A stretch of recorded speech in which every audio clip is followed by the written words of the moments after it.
Isang malakas na palakpak po para sa ating Panginoon. Hallelujah. Sa umagang ito ay muli po tayong tumayo bilang paggalang natin sa salita ng ating Panginoon. Sa Lucas chapter 2 verses 10 to 14, basahin ko po sa magandang balita Biblia. Ngunit sinabi sa kanila ng anghel, "Huwag kayong matakot. Ako'y may dalang magandang balita para sa inyo na magdudulot ng malaking kagalakan sa lahat ng tao. Isinilang sa inyo ngayon sa bayan ni David ang tagapagligtas, ang Kristong Panginoon. Ito ang inyong palatandaan. Matatagpuan ninyo ang isang sanggol na nababalot ng lampin at nakahiga sa isang sabsaban. Biglang lumitaw kasama ang anghel, ang isang malaking hukbo ng mga anghel sa kalangitan. Sila'y nagpupuri sa Diyos at umaawit. Papuri sa Diyos sa kaitaasan at sa lupa ay kapayapaan sa mga taong kinalulugdan niya." Pagpalain ng Panginoon ang kanyang masalita na ating pong nabasa. Maaari na po kayong umupo. Mula po sa talatang ito ay akin pong bigyan ng paksa ang mensahe ng Panginoon, The Spirit of Christmas. Christmas is more than a season or celebration. Ang tinatawag po nga Pasko ay higit pa sa isang okasyon or higit pa sa isang selebrasyon.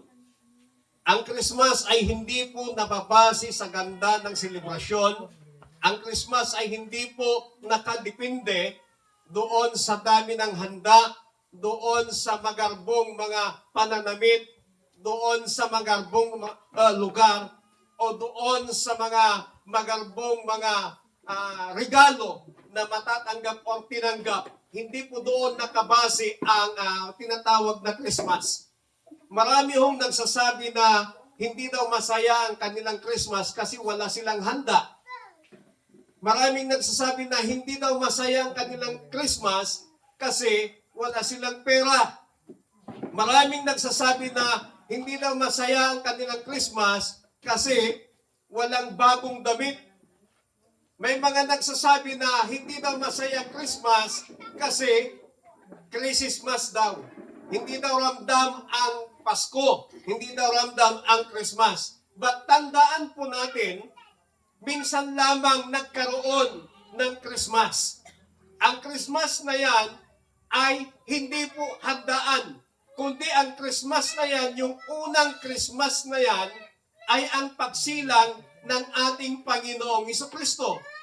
Kaya tayo po ay nagdiriwang taon-taon ng Christmas. Ang ibig sabihin lamang po noon ay upang alalahanin yung kapanganakan ng ating Panginoong Jesucristo. Nung ipinanganak nga ang ating Panginoong Hesus, nung unang Christmas, doon po sa sabsaban. Wala pong pagkain doon. Wala pong handaan doon. Ang makikita lamang doon isang bata na nakahiga, balot ng lampin, nakahiga doon sa mga dayami.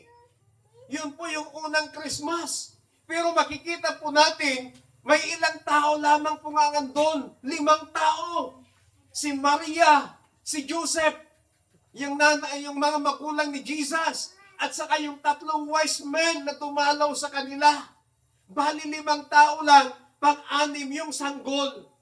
So yun po yung Christmas. 6 na tao lamang, isang sanggol pa. Wala silang handaan, wala silang magagarang damit, wala silang exchange gift. Pero naging masaya ang Christmas, hindi lamang para sa 5 taong yan, kundi naging masaya dahil naging masaya ang buong kalangitan, ang buong sangkatauhan. Bakit? Isinilang ang tagapagligtas. Yun po yung tunay na Christmas. Yun po yung unang Christmas. Kaya taon-taon po pinagdiriwang natin ang Christmas. Ang sinasabi ng iba, nakabase sila sa ganda ng pananamit, bagong damit, mga bagong magagandang regalo, magagarbong handaan, masasayang handaan, masasayang okasyon. Doon tayo nakabase. sa pagdiriwang ng Christmas ngayon. Ba't tandaan po natin, bakit tayo nagdiriwang ng Christmas ay inaalala po natin ang kabakanakan ng ating Panginoong Kristo. Para mas lalo nating maunawaan, ano nga ba ang tinatawag na Spirit of Christmas? The truth about the Spirit of Christmas. Yung katotohanan patungkol sa tunay na diwa ng Kapaskuhan. Number 1, the Spirit of Christmas is love. Ang tunay na diwa ng Pasko ay pag-ibig. John 3:16, For God so loved the world that He gave His only begotten Son, that whosoever believeth on Him should not perish, but have an everlasting life. God showed His love by sending His Son. Ipinadama ng Panginoon ang kanyang pag-ibig sa pamamagitan ng pagbigay niya, paghandog niya ng kanyang bugtong na anak. And love is the foundation of Christmas. At dahil dyan, ang naging pundasyon ng Christmas ay ang pag-ibig. Kung wala ang pag-ibig ng Diyos, walang Christmas. Bakit? Kung wala ang pag-ibig ng Diyos, wala si Kristo. Pero dahil sa pag-ibig ng Diyos, ibinigay niya ang kanyang bugtong na anak upang ang sinumang sumampalataya sa bugtong na anak kay Jesus ay huwag mapahamak kundi magkaroon ng buhay na walang hanggan. Kaya yung pundasyon ng Christmas, walang iba kundi ang pag-ibig ng Diyos. At dahil ang pundasyon ng Christmas ay pag-ibig ng Diyos, we are called to love others as Christ loved us. Tinatawag din tayo ng Panginoon na mahalin ang iba katulad ng pagmamahal sa atin ng ating Panginoong Jesucristo. Because the spirit of Christmas is love. Ano pong sabi ng Biblia? We must love one another. Kailangan magmahalan tayo sa bawat isa. Meron tayong inaawit na at magbuhat ngayon kahit hindi Pasko ay magmahalan. Kaya dapat araw-araw tayo pong mga mananampalataya ay makita yung pundasyon ng pagmamahal ng Diyos sa atin, yung nagmamahalan tayo bilang magkakapatid sa harapan ng ating pong Panginoon. Amen! Palakpakan natin ang Panginoon. Pangalawang Spirit of Christmas. The Spirit of Christmas is joy. Sino pong nagagalak tuwing darating ang Pasko? Kung nauunawaan po natin yung tunay na ibig sabihin ng Pasko, kahit wala kang pera, kahit wala kang handa, nagiging masaya ka. Kasi inaalala mo na naman yung kapanganakan ng ating Panginoong Jesucristo. Amen? Ang sabi po ng verse 10 sa ating pong teksto, ngunit sinabi sa kanila ng anghel, huwag kayong matakot. Ako'y may dalang magandang balita para sa inyo na magdudulot ng malaking kagalakan sa lahat ng tao. Ako'y may dalang magandang balita, sabi ng anghel. Kanino niya sinasabi ito? Sa mga wise men. Doon sa 3 wise men. Natakot ang mga wise men nung nagpakita sa kanilang isang anghel. Pero ang mensahe sa kanila ng anghel, huwag kayong matakot. Dahil ako'y may dalang magandang balita na magdudulot ng kagalakan sa lahat ng tao. The birth of Jesus brought good news and great joy. Yung kapanganakan ng ating Panginoong Hesus ay nagdala ng magandang balita at malaking kagalakan. Joy is not based on circumstances. Christ brings lasting joy. Ang kagalakan po ay hindi nakabase sa mga sirkumstansya ng buhay. Ang kagalakan ay hindi nakabase sa ganda ng damit. Dahil kung nakabase lang sa ganda ng damit ang kagalakan mo, kapag namantsahan yan, kapag naalyan yan, pag naglaba ka, malulungkot ka na. Naangin-ngin nga bago. Nalyan pa'y namantsaan pa'y. Kasi nakabase ka doon sa material na bagay ang kagalakan mo. Pero kapag ang kagalakan po natin ay nakabase sa ating Panginoong Kristo, anumang mangyari, hindi ka makakaramdam ng kalungkutan, kundi kagalakan mula sa Panginoon. Amen. Amen. Christ brings lasting joy. Mananatiling kagalakan yan ang idinulot ni Kristo. Yung bagong sapatos mo ngayon, pag naluma na yan, malulungkot ka na naman. Hindi lasting joy yan. Yung material na bagay na meron ka ngayon, hindi yan lasting joy. Nagdudulot ng kagalakan, pero pansamantala. Pero yung kagalakan na dulot ng kapanganakan ng ating Panginoong Kristo, ito ay pangwalang hanggan. Kaya ang tunay na diwa, ang tunay na espiritu ng Pasko ay kagalakan. Christmas joy is for everyone. God's gift of joy is not limited by age, is not limited by status, is not limited by situation. Everyone is invited to experience the joy of salvation. Joy is inclusive and transformative. Lahat po ng tao ay inanyayahan ng Panginoon na magkaroon ng kagalakan sa kanilang mga buhay. Lahat ng tao ay inanyayahan ng Diyos na maranasan yung kagalakan na dulot ng kaligtasan. Tayo po ay nakaranas na ng kagalakan na dulot ng ating Panginoong Hesus sa pamamagitan ng kaligtasang ipinagkaloob niya sa atin. Tinanggap natin yung regalong yan ng ating Panginoong Hesus. Yung regalong yan, yung kaligtasan, tinanggap natin yan. Kaya simula nung tinanggap natin, nagkaroon tayo ng kagalakan sa ating mga buhay. Kaya ang Panginoon, inanyayahan niya bawat isa po sa atin na magkaroon ng tunay at ganap na kagalakan.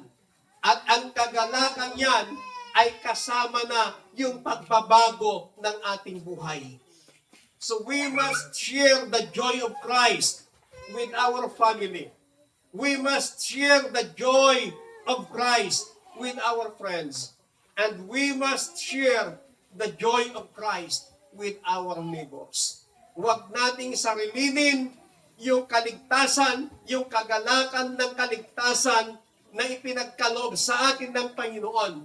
Ibahagi po natin yung kagalakan ng kaligtasan, especially sa ating pamilya, especially sa ating mga kaibigan, sa ating mga kamag-anak, at sa ating mga kapwa.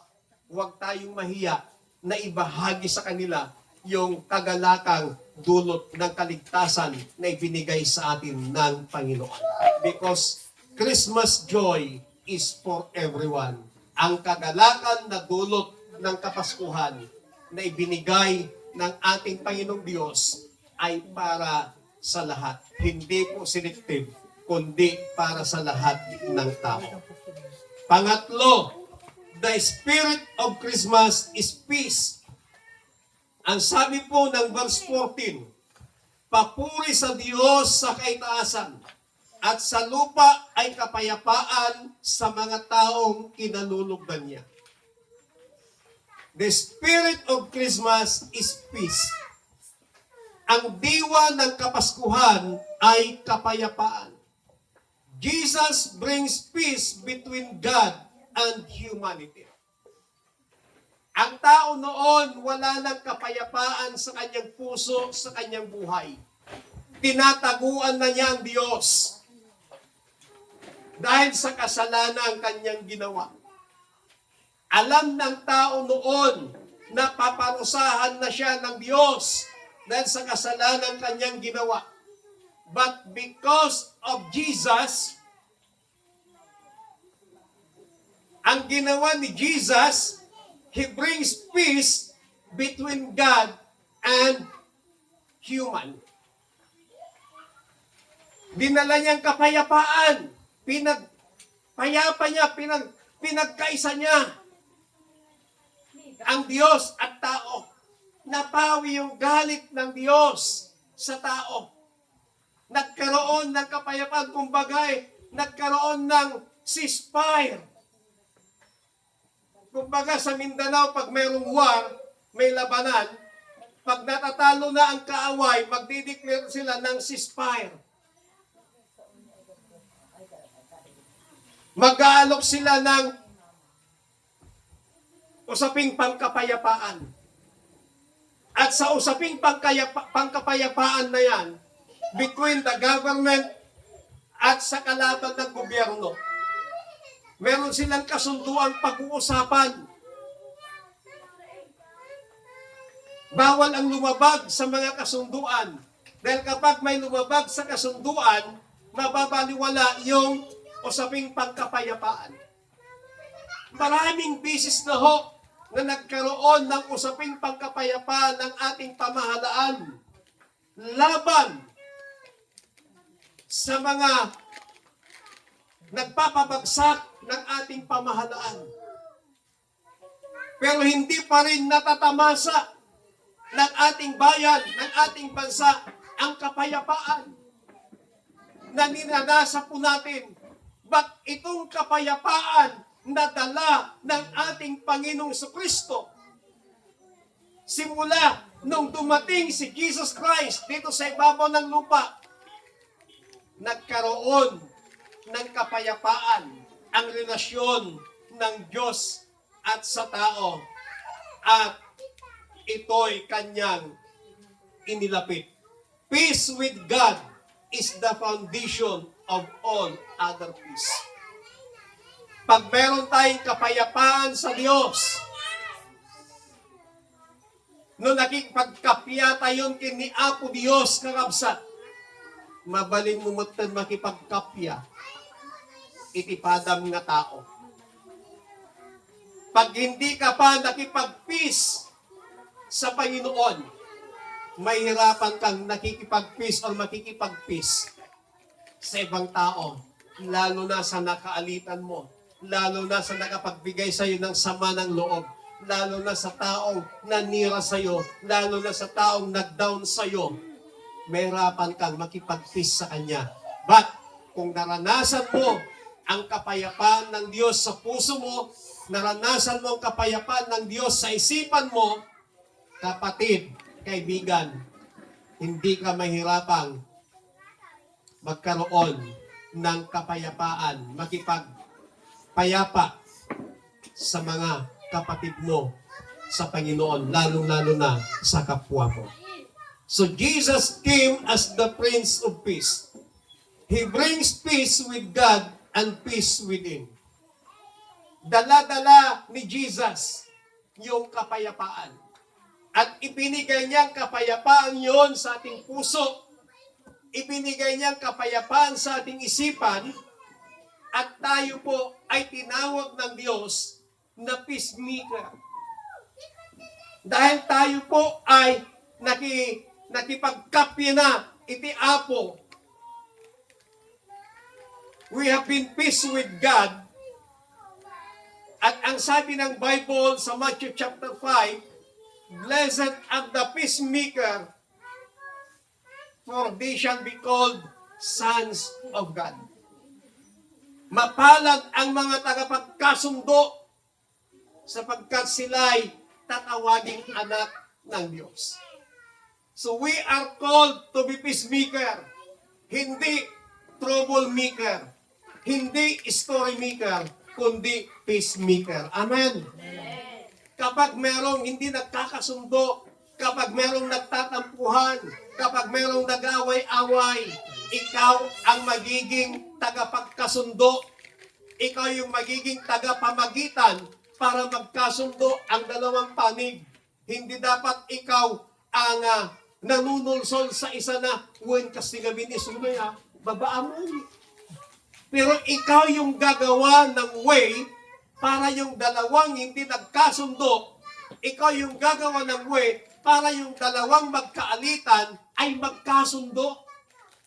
Because God called us a peacemaker. Why? Because God brings peace. Christmas brings peace. Tinanggap natin si Jesus, binigyan niya tayo ng kapayapaan, kaya yung kapayapaan na yan, iparanas din natin sa iba. Huwag mong guluhin yung isipan ng kapwa mo. Huwag mong guluhin yung buhay ng kapwa mo, kundi ipakita mo yung kapayapaan ng Diyos sa iyo. Na kapag nakikita pa lamang nila yung buhay mo, nakakaranas na sila ng kapayapaan. Hindi yung kapag nakikita nila yung buhay mo, nabibwisit na sila. Pero dahil ang Diyos, ibinigay niyang kapayapaan sa atin. He is the God of peace. He is the Prince of Peace. Mga kapatid, dapat ipamuhay natin ang kapayapaan sa ating mabuhay. Peace involves forgiveness. Peace involves reconciliation. And peace involves understanding. Para magkaroon ka ng kapayapaan, ang kapayapaan napapaloob dito ang pagpapatawad. Ang kapayapaan napapaloob dito yung pakikipagkasundo. Ang kapayapaan napapaloob dito yung pangunawa. Lawakan po natin ang ating pangunawa sa bawat isa. Living the spirit of Christmas means being a source of peace. Pamuhay po natin yung kapayapaan ng Diyos na tinanggap natin mula nung dumating ang ating Panginoong Kristo. Panghuli at ang pang-apat. The spirit of Christmas is giving. Sino unang nagbigay nung Christmas? Ang ating Panginoong Diyos. God gave His greatest gift. Yung pinakadakila, pinakamainam, pinakamagandang regalo ng Diyos na ipinagkaloob niya sa sangkatauhan is Jesus. Jesus Christmas remind us to give generously. Yung pagdiriwang ng Kapaskuhan, ipinapaalala sa atin yung pagbibigay ng ating Panginoon. Nagbigay ang Panginoon. So we must give our time. We must give our kindness. We must give our compassion. Tingnan po natin yung 3 wise men na yon. Yung 3 wise men, ang 3 wise men na ito, sila po ay nag-aral. Sila po ay isang astrologer. Sila po ay bihasa sa pag-aaral patungkol sa mga buwan, patungkol sa mga bituin. Sila po ay from the east, mula sa silangan.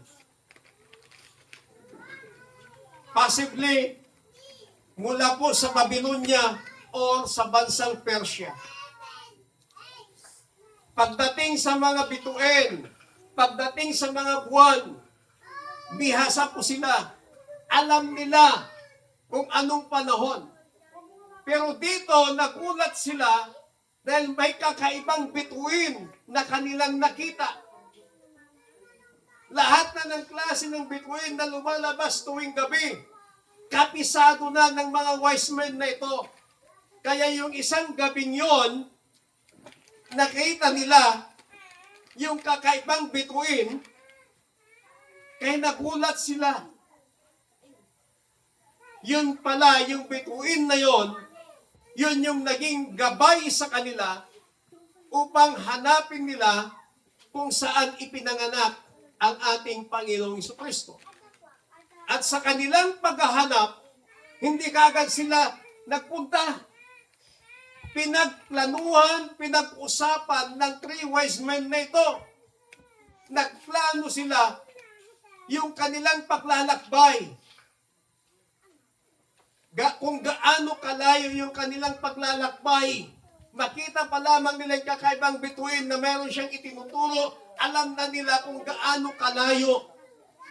Yun yung tanda ng naipanganak na ang tagapagligtas na si Jesus.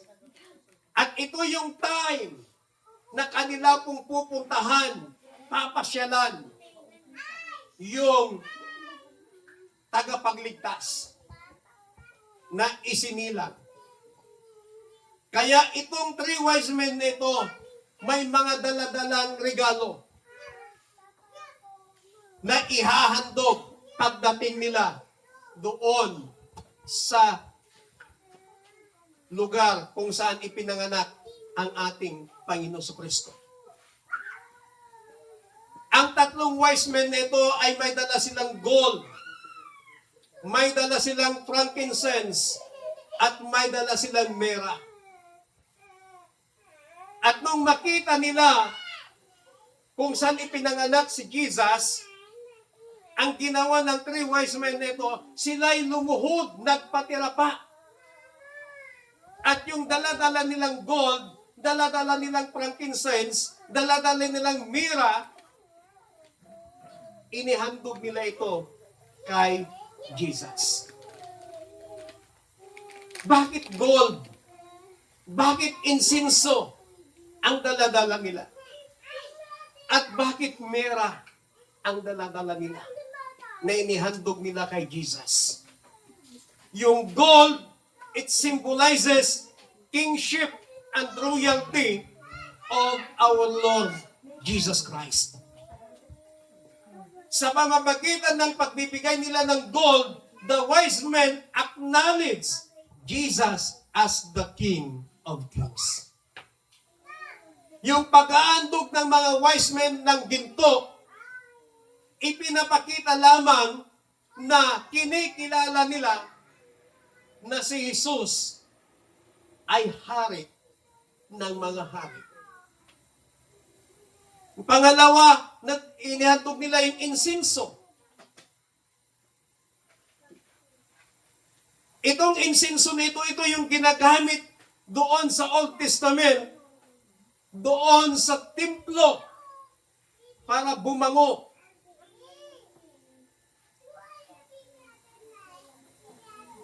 Pampatanggal yung parang may nabibili ngayon sa mga malls o ano pa man na isaksak mo lang, may mga lumalabas na parang usok na tinatanggal niya yung masamang amoy sa loob ng kwarto o masamang amoy sa loob ng kusina. Natatanggal niya yon. Parang pampabango na rin sa loob ng kwarto. Ganun po yung gamit ng insinso. At bakit insinso yung daladali nila? It symbolizes divinity and worship. The gift recognized Jesus as God and worthy of our worship. Pinapakita lamang dito yung kanilang daladalang insinso na kinikilala nila na si Jesus ay Diyos at karapat-dapat lang ng pagsamba. Pangatlong daladala nila, yung myrrh. symbolizes sacrifice and suffering. Yung myrrh, ito yung ginagamit nila to anoint and embalming sa mga patay. Yung ginagamit nila pambalsamo sa mga patay. Ito yung myrrh. So this gift points to Jesus' future sacrifice for humanity.